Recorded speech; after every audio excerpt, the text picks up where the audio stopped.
Good morning friends. Today I am here with winds, storms and cyclone part 2 of 7th standard. In this session we will discuss about uneven heating of the earth causes wind movement, uneven heating between equator and poles, uneven heating between land and sea, thunderstorms, cyclone, destruction caused by the cyclone. So let us start the session. First it is about uneven heating of the earth causes wind movements, meaning thereby is that how the movement of wind takes place. So the movement of wind takes place due to uneven heating between the equator and the poles and uneven heating between the land and sea. Wind movement कैसे होता है? तो uneven hitting किसके कहाँ कहाँ equator और poles के बीच में और अनइवन हिटिंग कहाँ लैंड और सी के बीच में. क्यों? क्योंकि टेम्परेचर जो है डिफरेंस है, इसीलिए हमारा यहाँ पे अनइवन हिटिंग हो रहा है. ये फिगर देखिए डिपिक्ट कर रहा है कि uneven heating between the equator and the poles. ये फिगर क्या डिपिक्ट कर रहा है कि there is uneven heating between the land and the sea. अब हम पढ़ेंगे uneven heating between equator and the poles. We know that near the equator, जो भी रीजन इक्वेटर के पास है उसमें मैक्सिमम हीट पड़ता है सन का. तो सन का जब मैक्सिमम हीट पड़ेगा तो एयर जो उस रीजन का रहेगा वो वार्म हो जाएगा और warm air is always lighter, so they will rises up.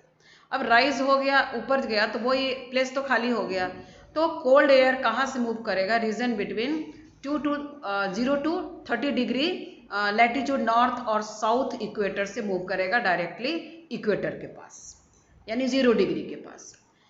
Poles में भी क्या है? एयर कोल्डर है then the air at 60 degree north और साउथ लैटिट्यूड. 0 डिग्री वहाँ क्या हो गया? पोल्स में वहाँ पे क्या है? ठंडा है. और 60 डिग्री में क्या है? गर्म है एज कंपेयर टू. तो फिर क्या करेगा? 60 डिग्री से एयर क्या होगा? राइज होगा, क्योंकि वो थोड़ा गर्म है. और cold air from the poles वो मूव करेगा उस प्लेस को, यानी 60 डिग्री नॉर्थ और साउथ लैटिट्यूड वाले प्लेस को फिल करने के लिए. तो ये शो करता है कि हमेशा जो है मूवमेंट ऑफ विंड कैसे हो रहा है? From high temperature to low temperature. ये देखिए ये शो कर रहा है कि uneven heating between the equator and the poles. यहाँ भी वही है. देखिए इस फिगर में ब्लैक एरो जो है वो डिनोट्स कर रहा है कि कूलर एयर जो है कहाँ से आ रहा है? 30 degree latitude towards the equator. और रेड एरो क्या डिनोट्स कर रहा है? कोल्डर एयर जो है coming from the poles towards 60 degree latitude and also warm air from 60 degree rising up. So this shows that uneven heating between the equator and the poles. अब हम पढ़ेंगे uneven heating of land and sea.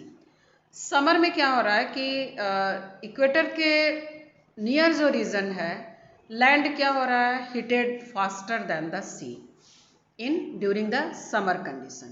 So in summer near the equator the land heated faster than the sea. तो air above the land gets heated, उसका जो वहाँ पे जो air है वो हीट हो जाएगा लैंड के पास का और राइजेज अप होगा. अब राइज होगा तो कोल्ड एयर कहाँ से आएगा? सी से आएगा कोल्ड विंड के रूप में. ओके और वो फिल करेगा towards the land.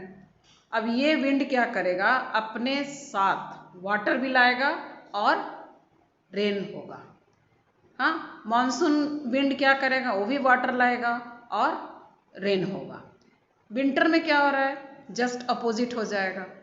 Just the condition is opposite. Summer में land gets heated faster, whereas in winter क्या हो रहा है? The condition is opposite. तो विंड जो है हमेशा फ्लो करेगा कहाँ से? लैंड से सी. Here you can see the figure which shows about the uneven heating of land and sea. Land में देखिए hot air rising up है and sea में देखिए cool air moving towards the land. Now we will discuss about thunderstorms. You may observe, feel किए होंगे thunderstorms, बहुत ज़ोर से आवाज़ आती है.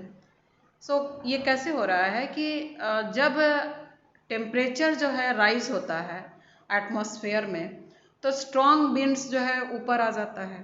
अब ऊपर आता है तो they carry water droplets also upward और वाटर ड्रॉपलेट्स फ्रीज होके फॉल डाउन हो जाता है नीचे in the form of rain.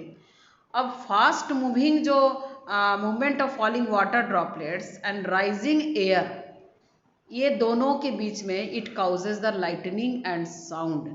So this cause of lightning and sound due to the fast movement of falling water droplets and rising air is called as thunderstorms. यहाँ देखिए pictorial दिखाया गया है कि how the thunder storms occur. Lightning भी होता है वहाँ पे, लाइट एंड साउंड हो रहा है. अब हम पढ़ेंगे साइक्लोन. साइक्लोन क्यों होता है कि when that warm air rises up, जब वार्म एयर ऊपर होता है तो प्रेशर कम हो जाता है. It causes a drop in the pressure. तो प्रेशर जब कम होगा तो air rushes into the centre of the storm. जो एरिया है वहाँ पे एयर कहाँ जाएगा, rushes into the centre of the storm, क्योंकि प्रेशर वहाँ क्या हो गया, लो हो गया. So when this is repeated several time, then very low pressure is created and very high wind speed is revolving around is seen. So this is called as cyclone. अब ये cyclone किससे हो रहा है, what are the different factors, temperature है, wind speed है, humidity है. So these are the factors. इसे हम फैक्टर्स बोलेंगे जिसके द्वारा कि साइक्लोन होता है. कहीं कहीं पे अलग अलग नाम दिए जाते हैं साइक्लोन के, जैसे हरिकन है अमेरिका में, टाइफोन जापान एंड फिलीपींस में है. So these are the different names given to the cyclone. यहाँ देखिए किस तरह से साइक्लोन बन रहा है. यहाँ भी देखिए डिफरेंट साइक्लोन्स. अब हम पढ़ेंगे व्हाट आर द डिस्ट्रक्शन. ये नुकसान क्या क्या होता है. बहुत नुकसान होता है क्योंकि वहाँ पे क्या हो रहा है, विंड का मूवमेंट बहुत ज़्यादा हो रहा है, strong wind movement during the cyclone. अब इसमें क्या हो रहा है, जब स्ट्रॉन्ग विंड मूवमेंट होगा काउजेज वेरी हाई सी वेव्स, बहुत ज़्यादा सी वेव्स होगा. और उस समय क्या होगा, सी वाटर मूव्स करेगा toward the shore and इंटर्स low lying area. जो लो कोस्टल एरिया में वहाँ पे इंटर करेगा तो उससे क्या होगा, लॉस ऑफ लाइफ होगा, प्रॉपर्टी भी लॉस होगा. And it may causes damage to the roads. Roads भी डैमेज होगा, डैम्स डैमेज होगा, houses, trees, crops, power lines, communication system, vehicles, सारे जो क्या हो जाएंगे, डिस्ट्रॉय होने की संभावना रहती है जब साइक्लोन होता है. तो यहाँ देखिए दिखा रहा है फिगर में किस तरह से डिस्ट्रक्शन होता है. पेड़, घर सब खराब हो जाता है, सब बर्बाद हो जाता है, लाइफ भी बर्बाद हो जाता है. Thank you. For any kind of doubts please right your question in comment section.